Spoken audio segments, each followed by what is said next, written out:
खबर शामिल करते हैं कराची से हमारे नुमाइंदे अदनान गौरी की इस रिपोर्ट के मुताबिक न्यू कराची पुलिस की कार्रवाई, बदनाम जमाना गुटखा फरोश गिरफ्तार। न्यू कराची थाने की हदूद में पुलिस ने गुटखा मावा फरोशी के खिलाफ बड़ी कार्रवाई करते हुए बदनाम जमाना मुलजिम सत्तार उर्फ मचियारा वल्द गफ्फार को गिरफ्तार कर लिया।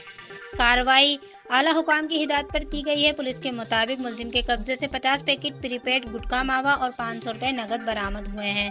एसएचओ न्यू कराची के मुताबिक मुलजिम के खिलाफ मुकदमा नंबर 610/2025 दर्ज किया गया है, जो कि सेक्शन आई 4/8 गुटखा मावा एक्ट के तहत है। मुलजिम रैपिड ऑफेंडर है और इसके खिलाफ मुतअद्दिद मुकदमात पहले भी दर्ज हो चुके हैं, जिनमें 2020 से लेकर 2025 तक गुटखा मावा एक्ट, CNS एक्ट और दीगर दिफा शामिल है।